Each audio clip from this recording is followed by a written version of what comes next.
All right. We are live, I believe. Hopefully. Not sure if we are or not. Let me just double check if anybody can. If anybody's already in here, give me a thumbs up. Say what's up in the comments. We're live with Julian Contreras. Contreras. How do you say it in Spanish? Contreras, right? Contreras. Yeah, I'm pretty close. Uh, Yeah, Contreras. Contreras from Heritage Site Solutions in, man, is it Riverside? No, it's not Riverside. What city are you Riverside, in? yeah. Riverside is our home. Okay. Riverside, Yeah, California. Riverside. So, what's up, man?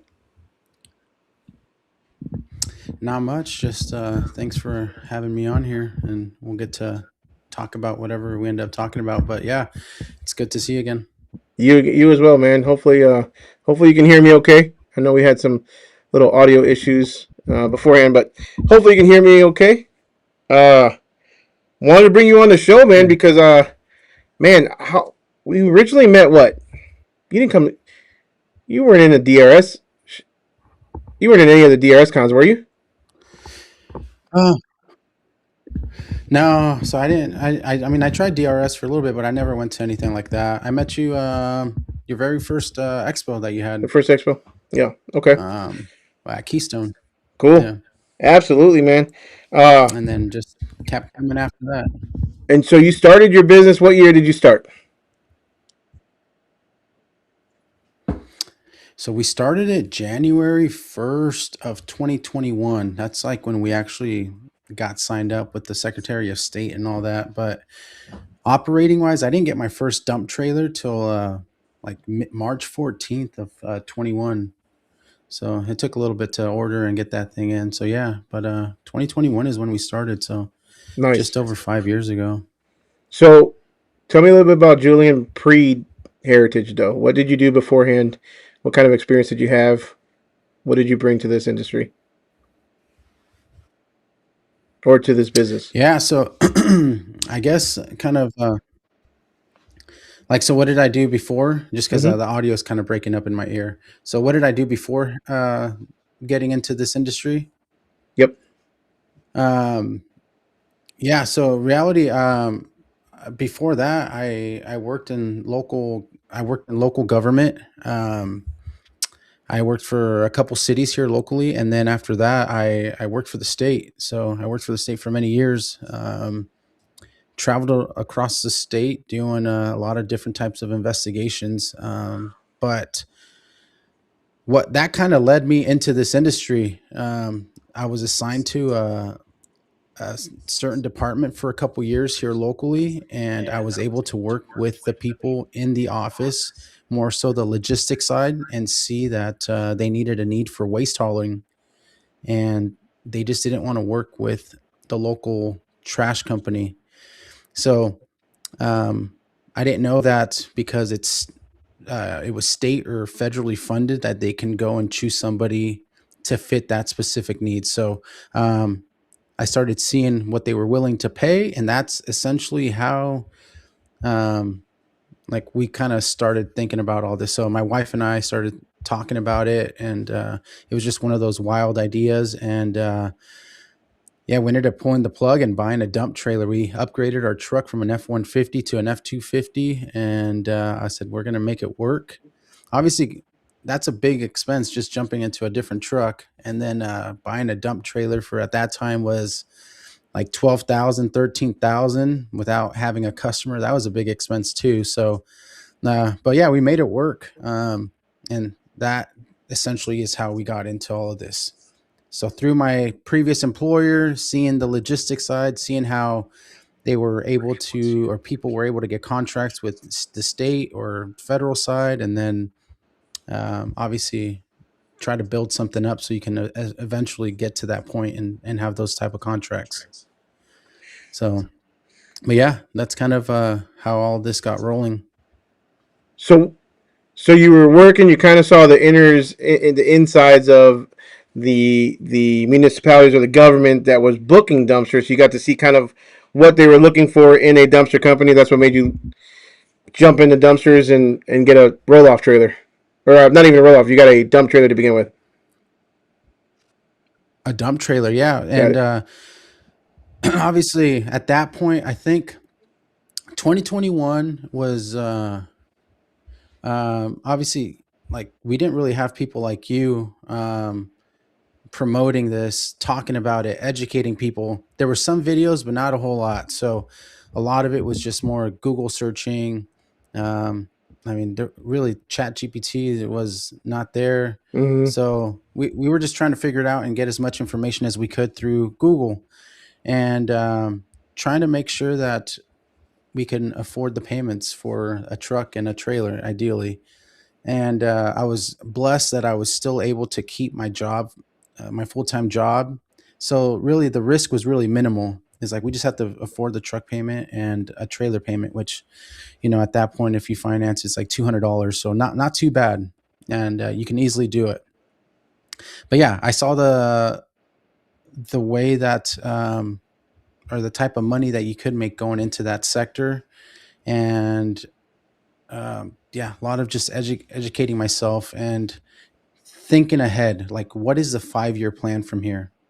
Because with one dump trailer, you really can't do much. You're if you rent that thing out, you're hoping it's a 24-hour rental, maybe a 48-hour rental, and then try to get 2 or 3 a week and then go from there. But yeah, that we started with that, and we quickly bought a second dump trailer, a third, a fourth, a fifth, and then kind of just, once you get that itch, you just starts rolling. It's that snowball effect. And yeah, that's kind of what we started doing. And then we quickly realized we needed to shift from the dump trailer to like a mini roll off system. And after year one, we ended up going to like the Max D system, and we ended up buying two of those and running those for the next year until we can build up enough clientele to get into a little roll off truck. But Okay, so it took you about a year to go from dump trailer to a roll off trailer. Is that right? exactly, yeah. How long did it take you before you went and you said, "I'm going to leave my job and go full time into this"? Oh man, that's actually the hardest part, just because of I mean, I know a lot of people that come to the dumpster expo. You have a lot of people that are military, law enforcement, fire, EMS, things like that, and we're all kind of in the same boat. Like, when is the right time to leave that job and just kind of bank on the business and put it, jump 2 feet in, sort of say. For us, it really wasn't till the end of 2024, going into 2025, Hmm. and um, yeah, obviously being at like starting the business, working and traveling all the time, and then my wife being home, and she had her job, and then we have two daughters, so it was just a lot of there was a lot of things going on, and I was constantly traveling, and we talked, and we said basically I'm burning the candle on both ends, traveling a lot. Then when I get back, I'm working on and in the business, and there's just a lot of things going on, not spending a lot of time at home. Hmm. And so eventually we sat down, we talked about it, and my wife ended up leaving her job, and she was able to focus on staying home with her two girls, and then we ended up doing homeschooling, which we still do. And yeah, like December of 2024 is when I ended up leaving. And I was like, you know what, this is kind of better, because December normally slows down a little bit for us. So I'm like, let's take this time where it's a little bit slow, and then we'll just focus on building a better business or business plan and kind of ramping up in 2025. And then yeah, we just threw it all on the line there, and we started 2025 like with a home run. I guess you can say a home run. LA fires were crazy for us. Everything was on fire here in Southern California, and we were blessed. At the same time, it's kind of bad because everything was burning, but for us, we were deployed to the fires in LA, and then that kind of kick started 25 for us, and just kind of carried on, you know, all the way until that was all done. But yeah, that's so it took like 4 years, 3.5 years to really figure that out. Going back to that question. How and many I think a lot. did you already have like employees driving for you? Were you kind of just mainly managing the business at that time while you were working full time at your current job, or did you? I mean, was there a lot of late nights and a lot of long weekends? Both. So I ended up hiring a driver right off the bat, and I was able to dispatch while I was kind of like doing my other job. I would take calls when I could, and just do as much as I could. And then when I would come back home, I would do late night deliveries, late night pickups, first thing in the morning, dump runs, deliveries before work. Weekends were shot. Basically, I was doing dumpsters on the weekends, and that's just how we grew the business and how we started it. And then quickly got another truck, another driver, and so for us, we've always had a driver since the beginning. Obviously, I've always helped out, but we always had a driver from the very beginning. I think that's kind of what allowed us to scale a bit quicker. I've never really been in the driver's seat for too long. How many? We there's a lot of different facets to your business, right? So when you did decide to leave your full time job, I would say, were you only doing dumpsters at that time, and about how many dumpsters would you say you had at that time?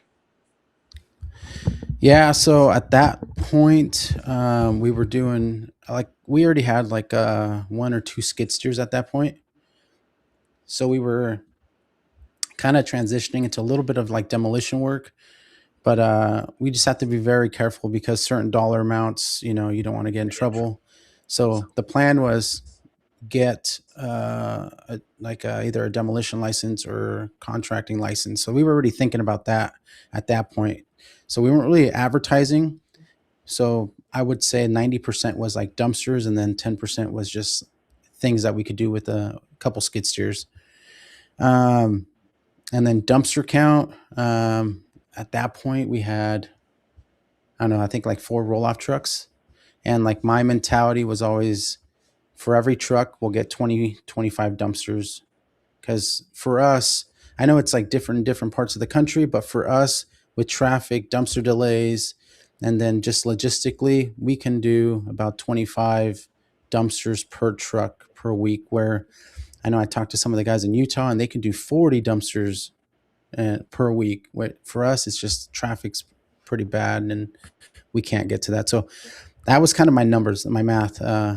Every truck buy 25 dumpsters, 2025, and then go from there, see what you need. Yeah, I think that's a good So, number. Same here. I mean, we're so far from a lot of. I mean, our coverage. DFW is huge, right? So our whole coverage area is so big that it's like about right about that 20 25 dumpsters is the same for us. Like I can't. I see guys that say I can run 50 plus dumpsters with one truck, and we couldn't do that. But that's it's so you're one of the guys that probably have that I know of in this industry that's pretty young, not your age, but your business wise. Like your age too, but like business wise, I'm getting old. Yeah. aren't we all, man? But you haven't been in business that long, and yet you've got all these different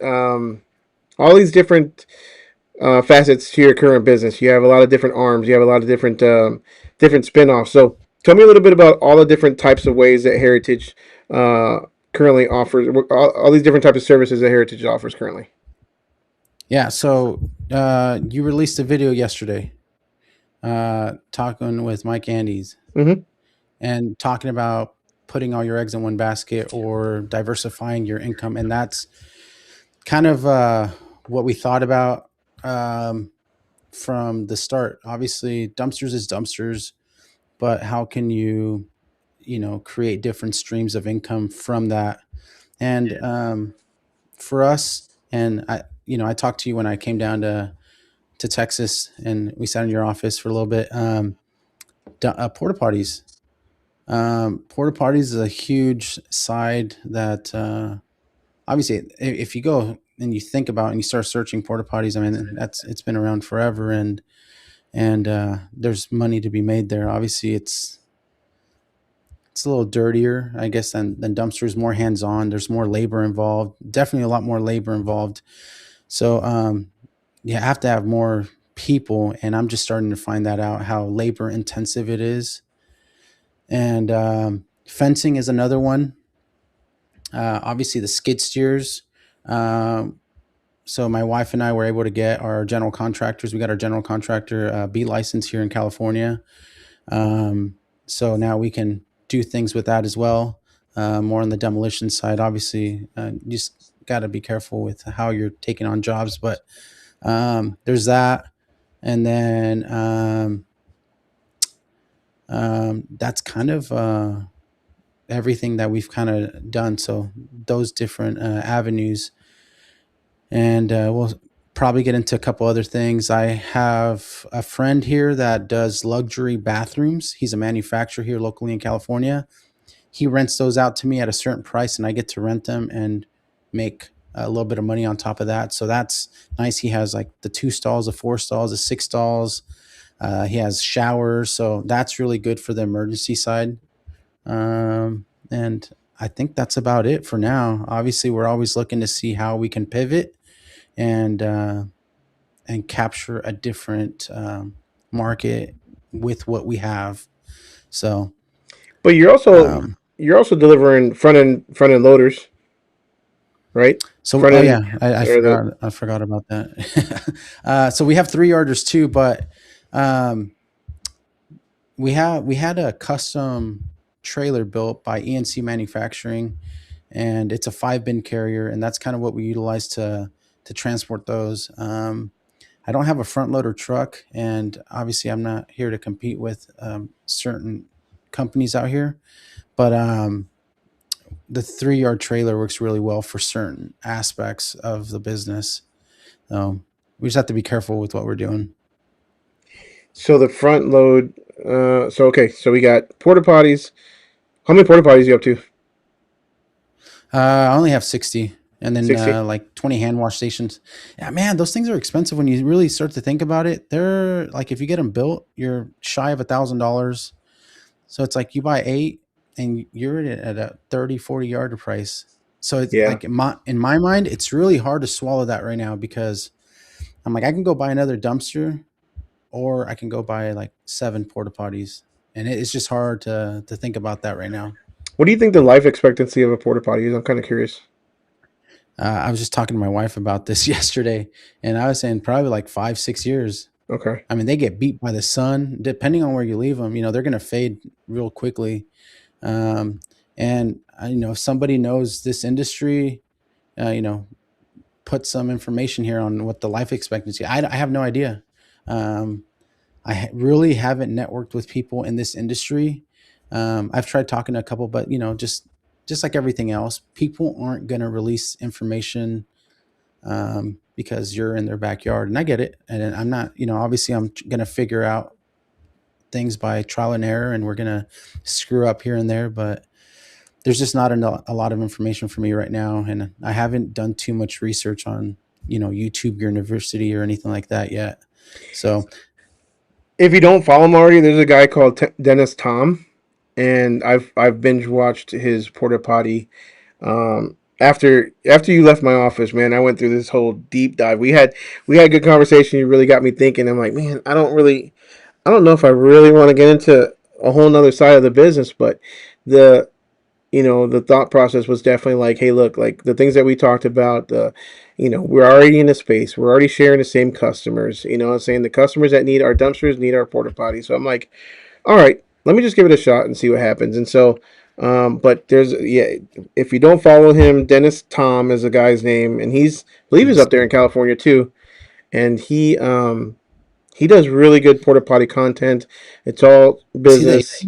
Yeah, yeah. okay out of the Bay Area? So I follow him. Yeah. Yeah, Let's see. he's pretty good. But yeah, he talks a lot. I got a lot of the ideas as far not ideas, but cleaning supplies and stuff like that from him as far as some of his videos that he does.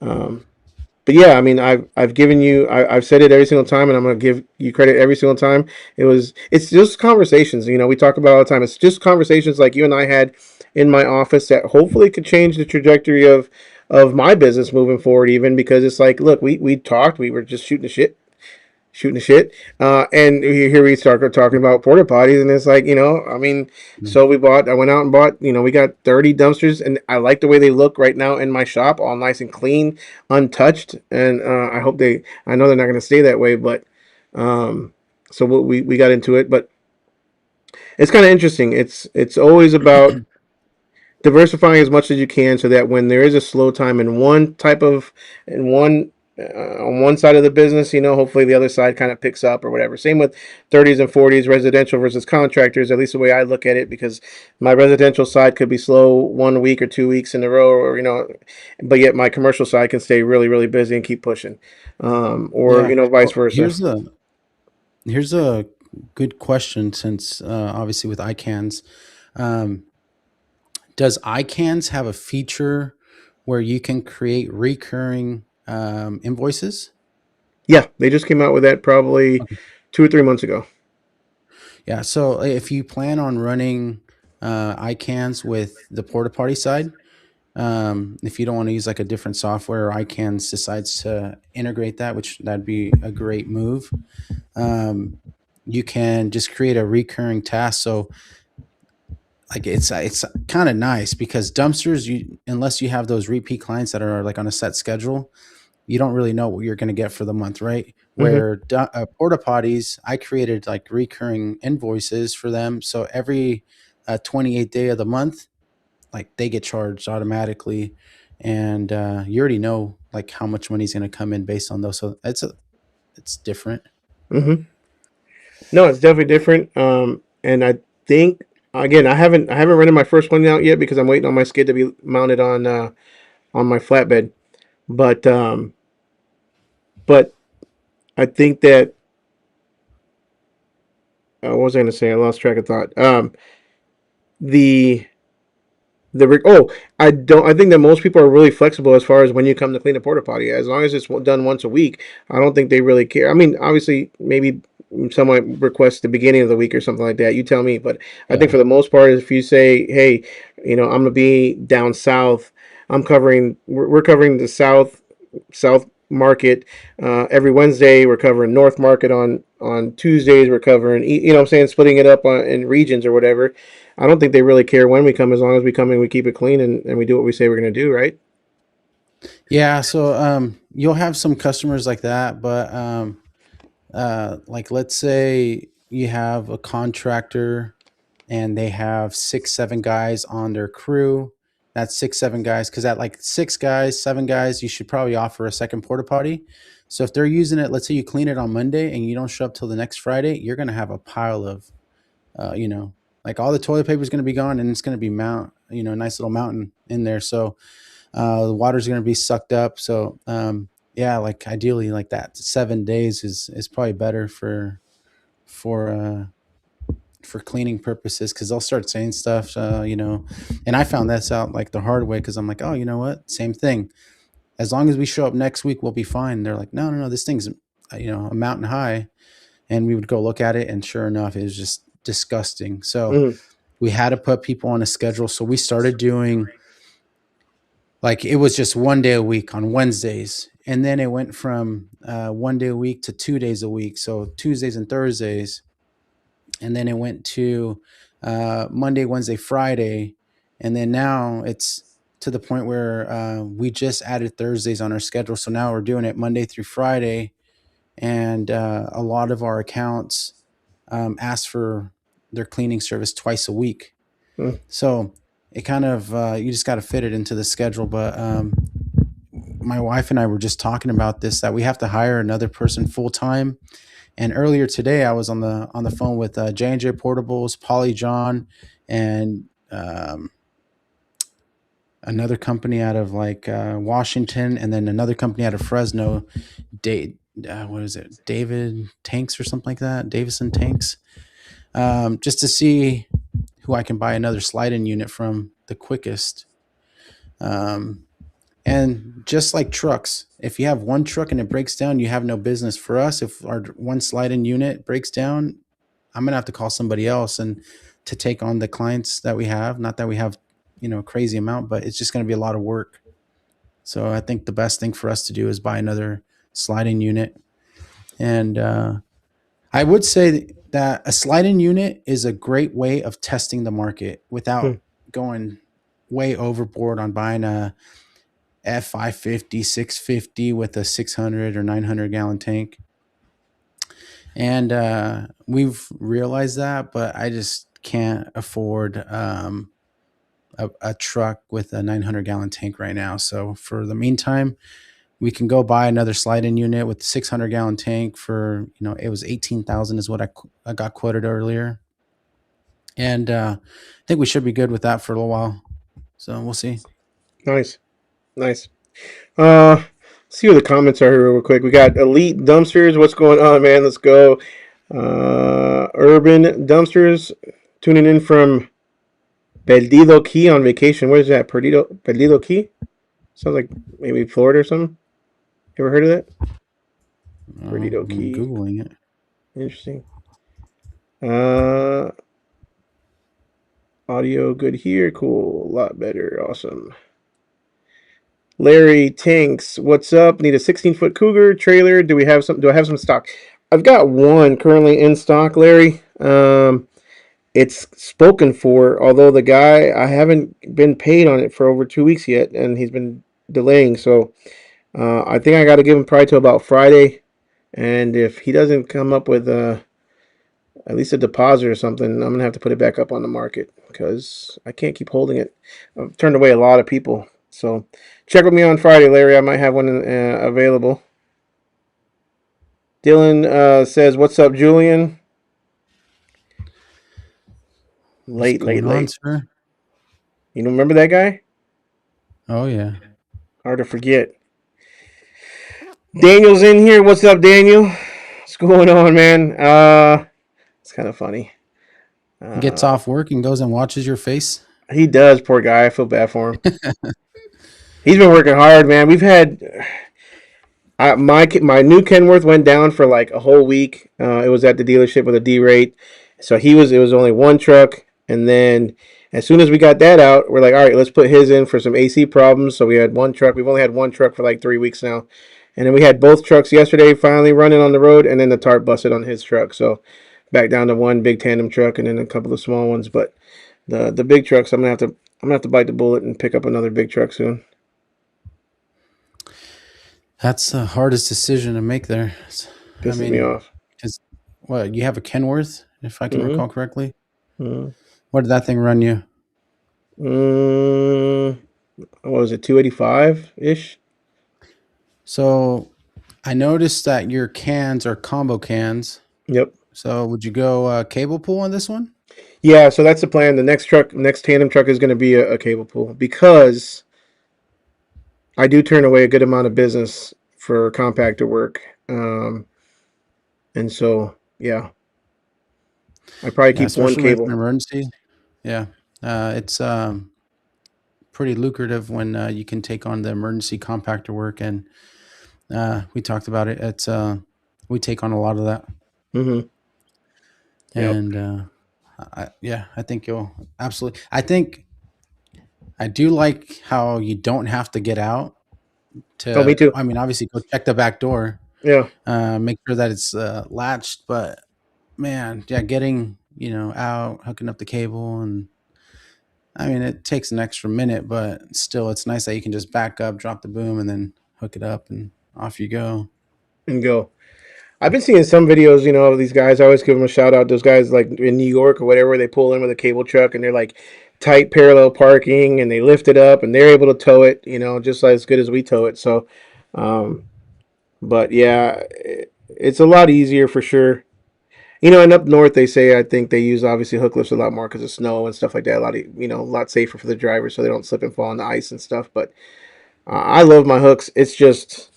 Yeah. I think we would. I think probably about 6 months ago, I got a phone call for 7 different WalMarts. They wanted compactors pulled emergency for the next like 3 weeks or something like that. It was crazy, and couldn't do it. It was a good amount of money, and they're willing to pay whatever. Yeah, yeah. I mean, a lot of times we get those calls where they're like, "Set the price. Mm-hmm. We just need it done," and we're pretty blessed that with 6 trucks, Um, we can always manage to get one out there. Most of the time, within like the hour, hour and a half. Um, and I've always felt that at least 5 trucks was like the sweet spot, because if you're running 5 trucks, one truck goes down, you're really only offsetting the other four, like 5% of the workload. Mm-hmm. So that was like the way that I've always calculated this. 5 trucks running, and then at least one truck sitting, which any of us can jump in and go do some quick emergency work. But yeah, 5 trucks running at all times, and then um, we can always throw something else onto their schedule. So works out pretty well for us.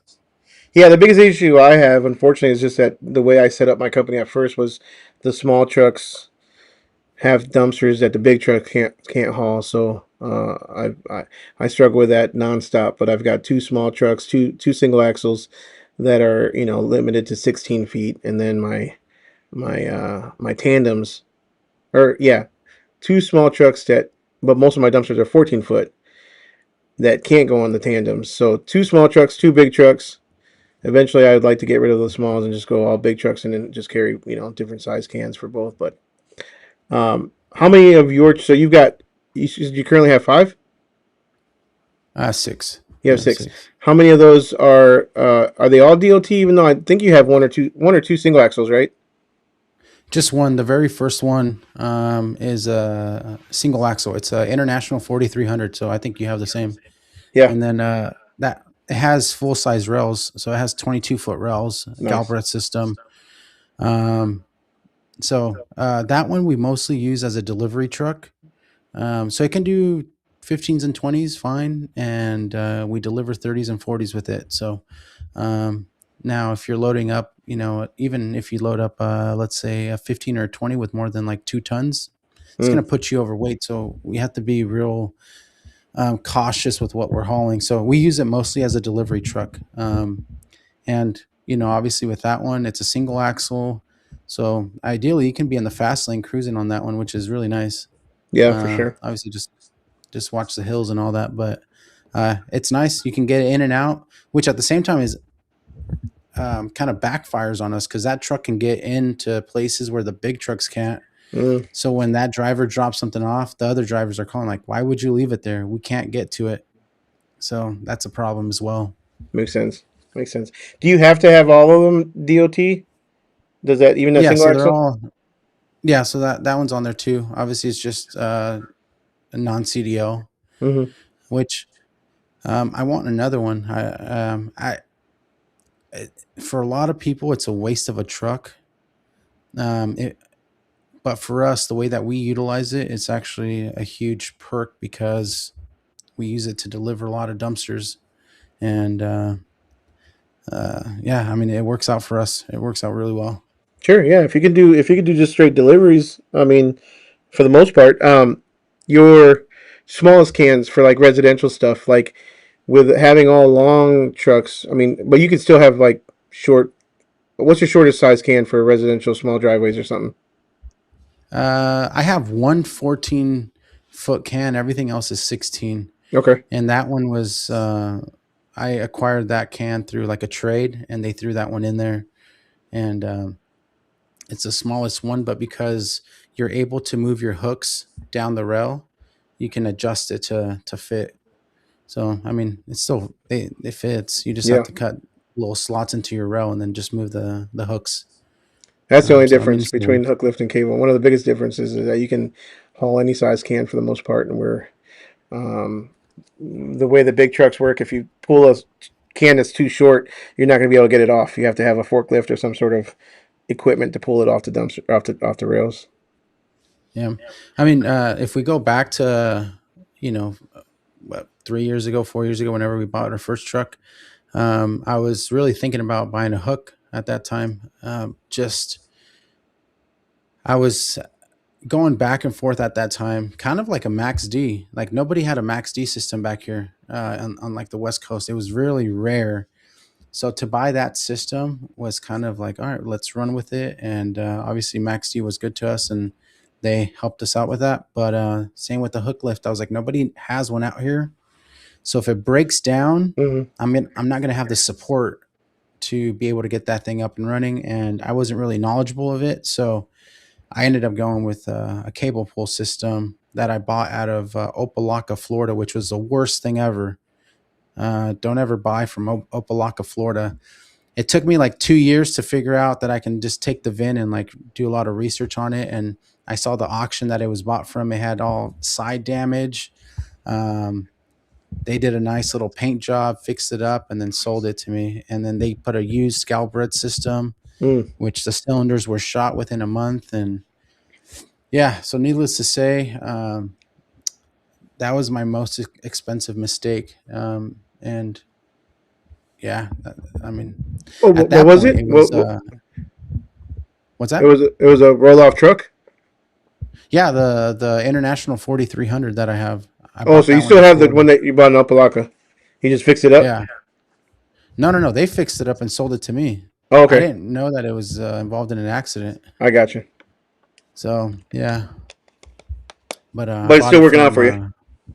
yeah, I bought it from some Cubans down there. There you go, So man. they If you're say you watching, live and learn. Yeah. we'll get you. Um, so did when you went from Max D then to Standard Rail, did you just get rid of all your Max D stuff? Yeah, so I had to think about it one way. I was like, I either price it where I want to price it and I'm going to hold on to this equipment for a long time because nobody's going to pay that, or I have to price it um, for a quick sell. And I priced it low. Those Maxi dumpsters are pretty expensive when you think about it. And I priced it low and I ended up selling everything. And I don't know if you remember or if I told you, but I actually snapped one of my trailers that Max D made me. It was my gooseneck trailer. It Mm-hmm. snapped on both sides, so it snapped the frame, and they sent me a new one. But Really? by that time, I was already transitioning out. So um, when they said your trailer is, or yeah, your new trailer is ready, I listed it for sale. So I actually had the buyer drive to Texas, pick it up, and then drive to California and pick up dumpsters that we loaded up for him. So that new trailer I never saw. They built it and then I sold it immediately, brand new. And then the other one I was able to keep. So we fixed the frame and then we ended up selling that one as well. And so basically, I had three trailers to sell at that point. So not So too bad. they covered under warranty? Yeah, it took them like Technically? 7, 8 months to cover it, but they covered it. Oh, that's good. At least they stood behind the product, Yeah. I guess. Yeah. It took a very long time, but yeah, they covered it. But at the same time, we were pushing a lot of content for them, and they were like, "Hey, run these low boys. We want to see what these things can do." We went and met with them a couple times in Texas and talked about the research and development side. And I'm like, "Well, those trailers aren't really made to haul." You know, I would not. I but you always did say have 10K axles on that, if I can recall correctly. no, Didn't you have 10K no. axle? No, for some The reason I Lone thought you Star did. was a 16K. Lone Star Okay. was it was just a it was a I didn't know what I was doing. I was like, oh cool, look at this roll off trailer, and I can get a package deal for like I don't remember what I got it for, probably like 22,000. Three dumpsters. They get you that package deal, and then every dumpster after that's like 7 grand. Which makes Yeah. no sense for a 15 yard or a 20 yard. But um, but yeah. You got to So buy it. You got to buy from them. That's the cruddy part because 47-inch rails. It's hard to. I mean, well now you can find them all over, but they're still expensive. yeah, yeah. No, And it's if you cheaper want to to go cut, to a manufacturer than it is to buy from them. So yeah, um, but yeah, man, tell people like what I mean. Tell people a little bit that are watching here, like what one piece of advice would you give somebody starting into this industry? That's the most common question, I guess. I guess I can ask you what you think. one piece of advice, like if I was just watching or googling or going on YouTube, I think your event is a good start because just from talking to people, walking around and talking to folks, a lot of people are showing up that haven't even started their business, but they're gathering information on products, on companies they want to work with. They're meeting people. They're connecting, they're getting phone numbers, and that's a good start for somebody brand new. And then from there, obviously, and the nice part is like everyone shows up and everyone's just so willing to give all this information. So if you're there and you're willing to just open up an ear and listen, you're going to learn a thing or two. And I mean, I go and I talk to a lot of people every year, and that's I go back and then I tell my wife about these new ideas, and then now I have Chat GPT to talk to, so I just start talking, and it kind of saves all this stuff for me. But yeah, now I just go back. But so that's step one. Two is even I was talking to somebody yesterday about their contract, how contractor didn't want to pay overages, and I was like, "What does your contract look like?" They're like, "Well, I don't really have one." So I'm like, hire an attorney and have them go over your agreement. That's like before you start doing rentals. That's a good, spend the $700, $800 to have somebody look over it and make it bulletproof. So that's another one. And it's going to save you and that person a lot of headaches. And then equipment. I think um, going standard rail versus proprietary is way better. So obviously, like Max D, that's 47-inch rails. I try to steer people away from that type of trailer. I think the PJ trailer is the same. So I'm like, Cougar makes a really good product. Keystone makes a good product. And I try to tell people that those are really good, solid companies to work with. And obviously, I might be a little biased, but just traveling and meeting those guys and talking to them a lot over meals. But they're just good people, good humans. So I say those are people to do business with. Um, but yeah, other than that, going on here and spending time watching all your videos, I think you've basically created a business plan for everyone if they just watch the videos. If they just sit there and spend a few hours watching videos from start to finish, you've kind of laid it out. And that is something that a lot of people don't do, though. They're not willing to invest the time, but they want quick answers, which is also what happens on the Dumpsters 101 group. If they just go into the search tab, they could get all Mm-hmm. the answers, but a lot of people don't do that. But I think you've created this platform where you could literally start a business just by watching your content, to Well, be honest.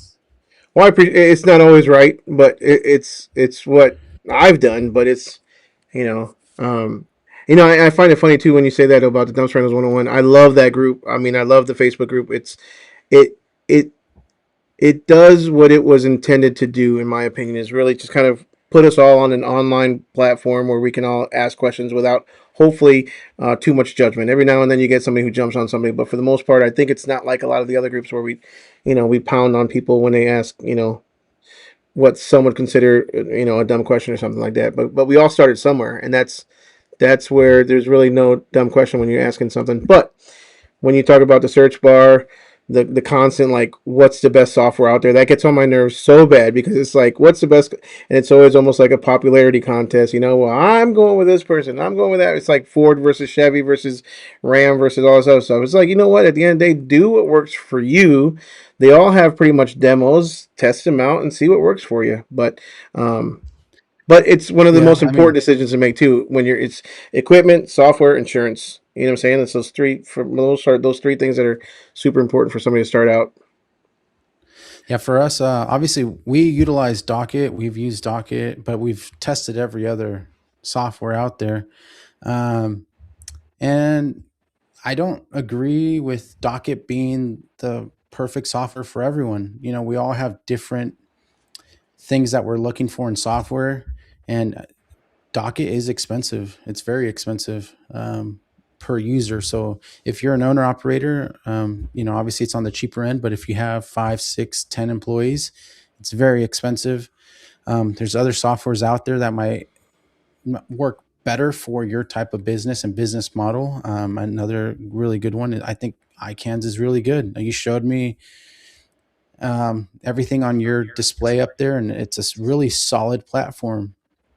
So if and that's who I recommend, either Docket, iCans, or even Bin Boss hasn't been too bad. I mean, I I talked to them a little bit and got to see the software, and it works for a lot of people. I like the reporting aspect of it, so I'm heavy on reports, and I think that's what Docket provides for me. I run my business on the analytics, and I see how all that breaks down and where we need to push dumpsters to. So that for me is kind of um, how we run the business, the analytics. So um, yeah, I don't know. What do you think about that? What do you think about the reporting side of things? So reports have always been not ICANN's strong point since they first started. One thing that they did do from the beginning that I was impressed with. I don't know how Docket does it, to be honest with you, but I compared it with what I did with DRS is our taxes. The way that in Texas we have to pay our taxes, our sales tax. Um, DRS was just like a blanket sales tax once a month. Well, when I moved over to ICANNs, I found out I was paying sales tax completely wrong, and I have to pay every single city their due cut, and it breaks it down that way. So that was the one report that they do very well. But with the introduction of AI, and Magnate has created this new AI program that syncs with ICANNs, that's like together. Now you can create your own custom reports whenever you want and have it, you know, automatically ran once a week, once a month, whatever you want. So, it's not a sales pitch. Like I say, I don't really care. At the end of the day, I know I can't manage 5 dumpsters, let alone, what I have, as many as I have now, without some sort of program. I mean, I've never ran a business without a program that backs it, whether it be a limo company, a soccer facility, a security company, whatever. Everything I've always done, I've always had some sort of software to help me manage, because if I'm the type of guy who's going to forget everything. So I just say, use do the demos and use whatever software works for you guys. Same thing. I mean, like I said, it's not a sales pitch. I do work with, Docket is a big supporter of the show, and ICANNs as well, and DRS. I've got nothing bad to say about them. It's just once Jeremy left DRS, I felt like things and my company weren't really meshing quite well. So I decided to move it. I didn't see any kind of updates at the time. They had gone through probably a kind of a lull, I would say, but it looks like they're trying to make a little bit of a comeback. So more power to them. I think there's some good people that still work over there too. So I've got no bad feelings towards anybody. Uh, but anyways, with that being said, what's next for Heritage? What do you see down the road? You say you think about, what's 5 years down the road from, let's say, from this point forward. What do you think is next for Heritage? What are you trying to get into next, or just trying to focus on what you got? Yeah, I mean, right now we're kind of laying low, just kind of trying to stay out of the spotlight a little bit. But 5 years, we really want to go big into demo. That's kind of why we went the construction route. We've always liked doing it, and my father-in-law has always been in construction, so he's a huge help in all this. He has taught me a lot about the construction side, so that's somebody that I lean on for a lot of information. And so the demo side is a big thing, and government contracting would be another area where we really want to focus on that. So anything that is state or federally funded is what we want to go off to or after. So obviously that's a lot of bidding, and yeah, you just have to stay on top of that. So it almost takes a full time person just to stay on top of bids that are coming in and that you got to send out. So it's very time consuming. But yeah, what else? Expand the sanitation side of things. That's another thing. And yeah, we'll see where we're at with dumpsters. So I uh I actually had a question for you when you were talking earlier about, actually off camera. You mentioned a little bit about the government contracts. I'm kind of curious, but if you don't want to say it, definitely I don't want to expose any secrets here. Um, I've used a software called Construct Connect, I believe, at one point for a full year. I had mhm. to pay for a full year.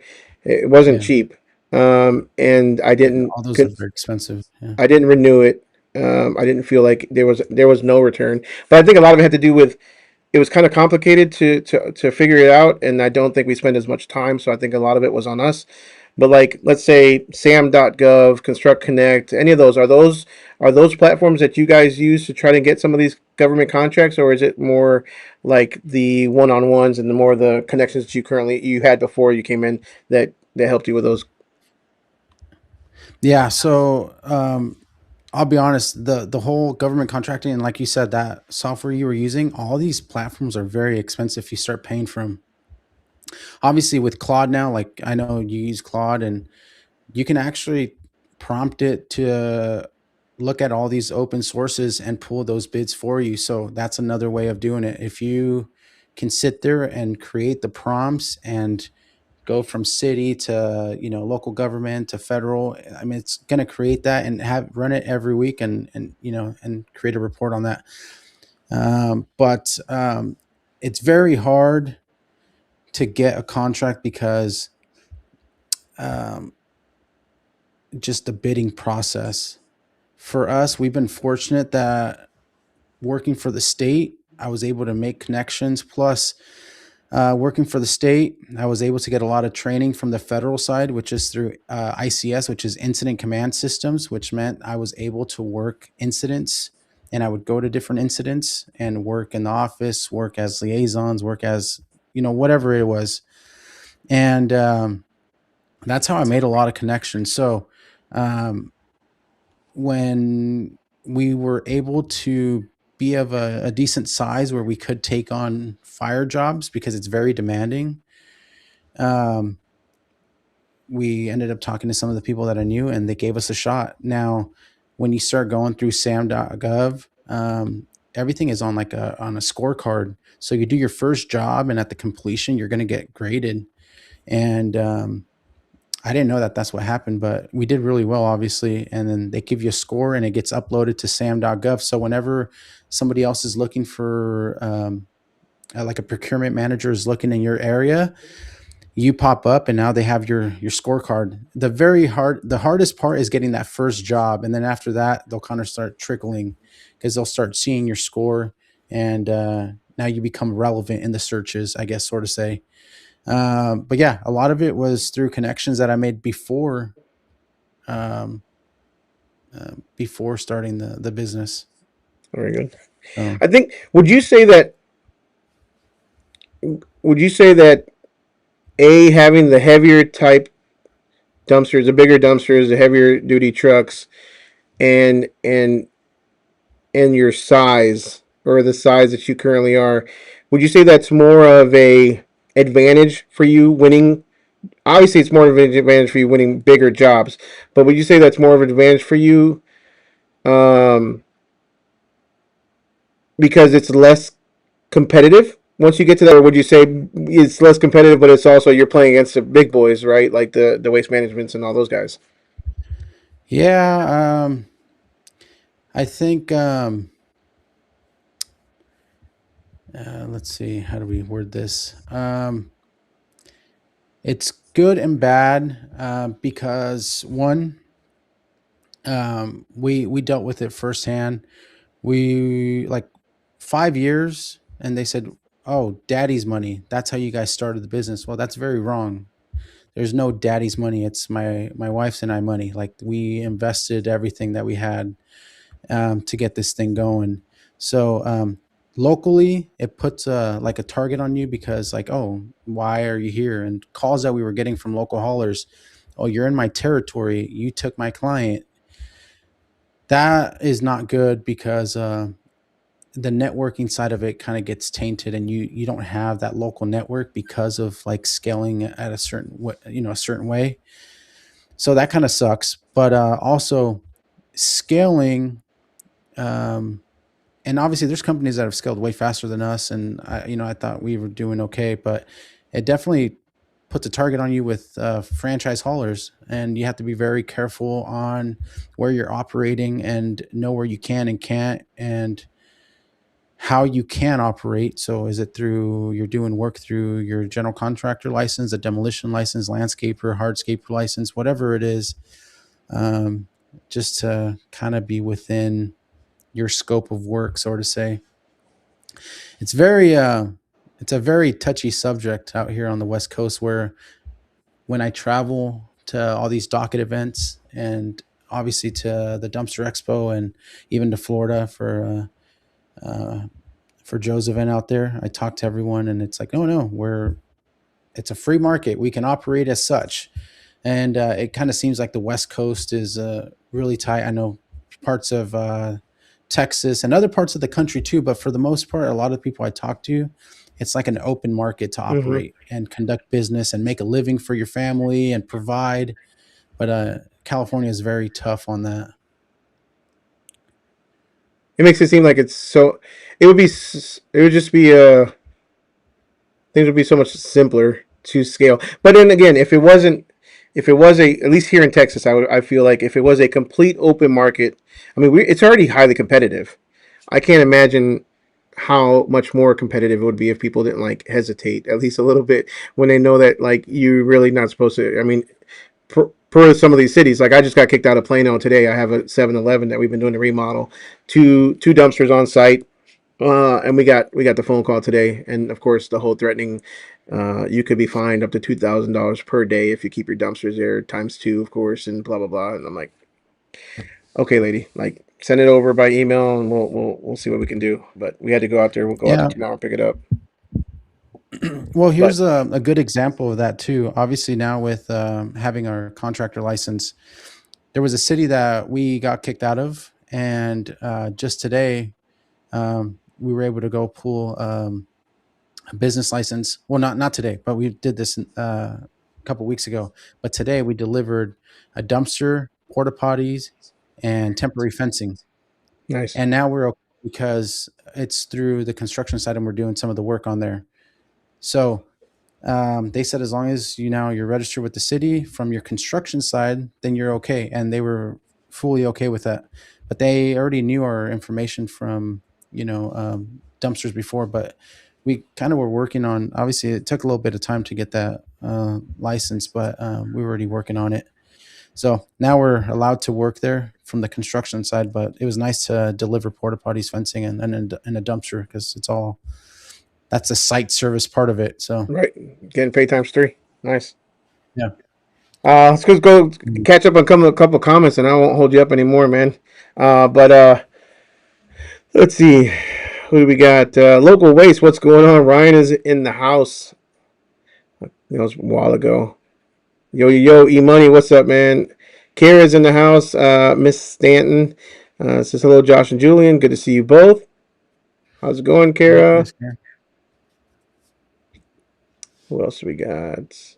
Cade Covington. What's up, man? Appreciate you being here. Who wins in a fight, a Rhino or Dylan Dunn? Let's see. Daniel, I did read the comments. You must have stepped away for a little bit. I'm trying to catch up on them now. All American guys would start over. I think we touched on this, but if we could start over again, would we do cable or hook? I don't think neither one of us regret what we started with, at least for cable or hook. Yeah. And what brand or model would you choose? Um. Obviously, if I had deep pockets, I would have gone with Pete's. But I didn't. So I bought that International 4300, which was a nice starter truck, and it's still running today. So it's been running ever since. So, and that has, I know on here I see a comment about Packard or Cummins. Yeah, stay away from Packard.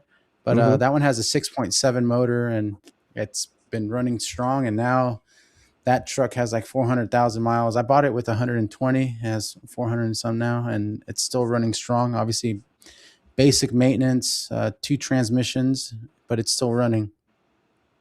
So, Yeah, and internationals are cheap to work on for them. I mean, nothing's really cheap to work on nowadays, but I would say it's a lot more inexpensive to work on than a Pete or a Volvo or any of those other more expensive models. I was impressed. I always say like as far as model or what brand, like go with whatever you have locally in your area that can service your truck. You know what I'm saying? Like if you have if you don't have a Kenworth within 200-300 miles of your area, then I wouldn't suggest going with a Kenworth.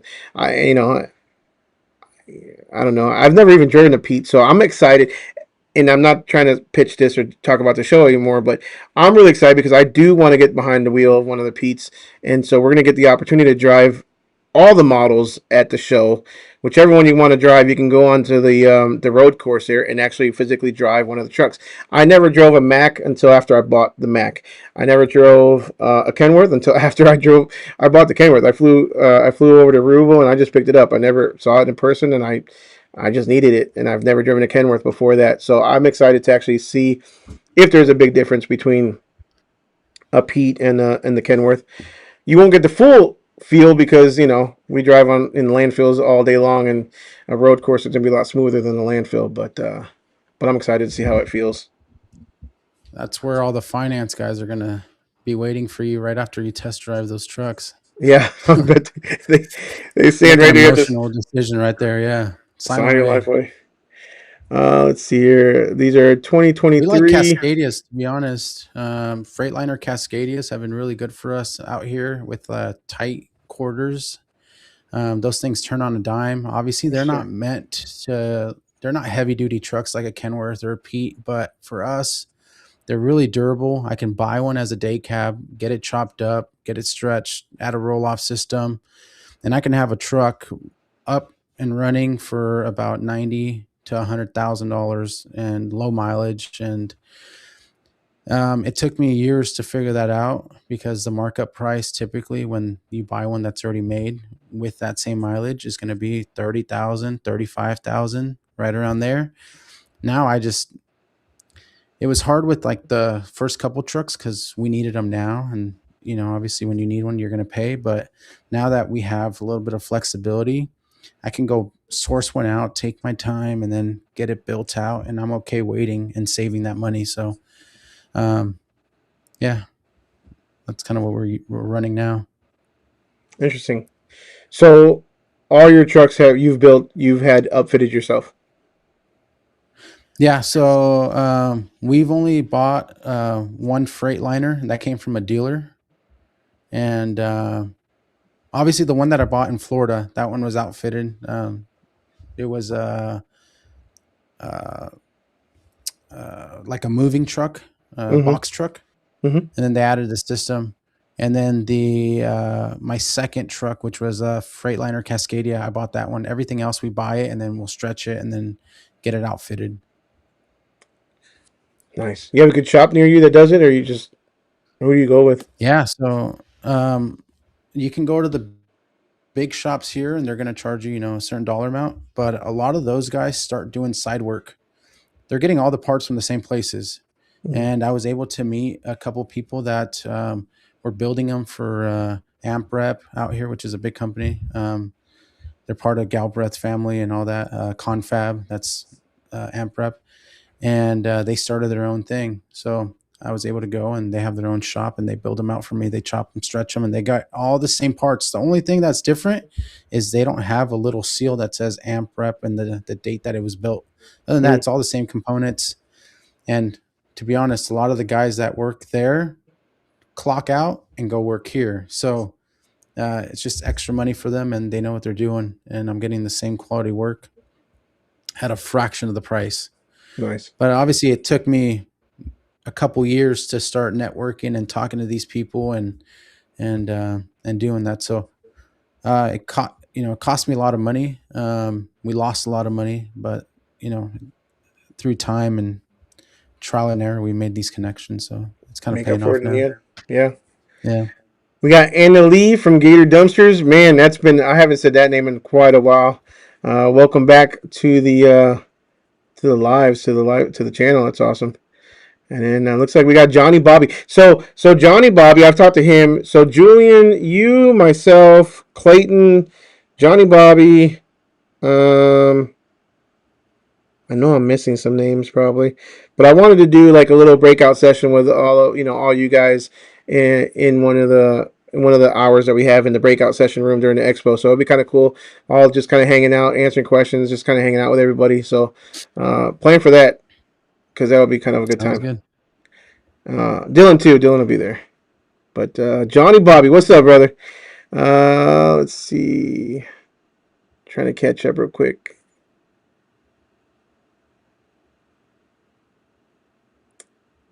If you see anything stands out between the difference between pack car and Cummins, we talked about that a little bit. Um, Julian, get a standard style Galbraith or Galfab? Oh, you kind of talked about that, right?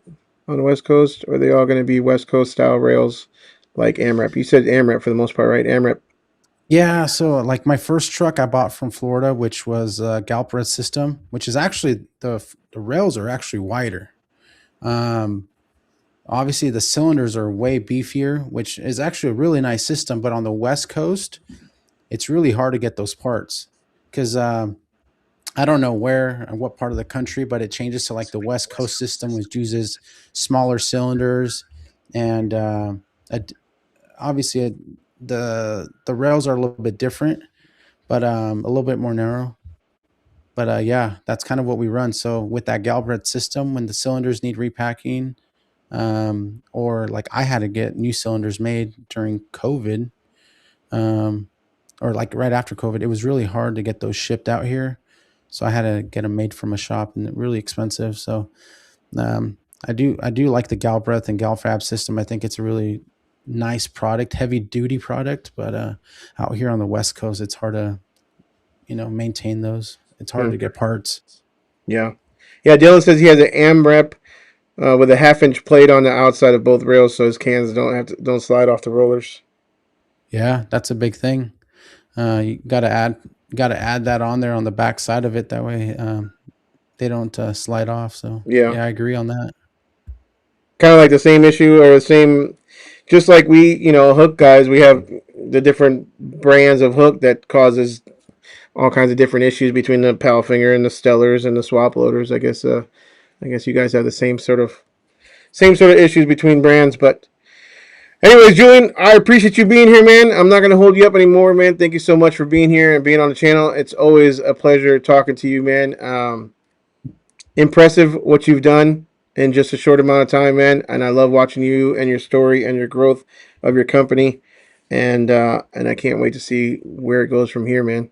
So we will see Yeah, you in absolutely. We'll be in September. touch, and then we'll see you out there. So I appreciate you. Thanks, man. So, all right, We'll man. see you Take guys later. care. Don't forget to like, subscribe, smash the notification bell. Don't forget the Dumpster Expo. And we just dropped on Facebook today, on my personal Facebook, the new app, Haulers with a Z, on the App Store only. So all you Samsung guys, I'm sorry, we're working on the Google Play, but it's a free online marketplace for roll off, everything roll off between trucks, trailers, and dumpsters and equipment. Free to list, free for dealers, free for browsing, free to buy. Check it out, and just the next thing that we're trying to do over here. So haulers with a Z on the Facebook market, or no, on the in the App Store. So that's All it. That right. was my little ad, my commercial. Appreciate you, Julian. Good enough. All right, man. Take care. We'll see you, See you on brother. the next one.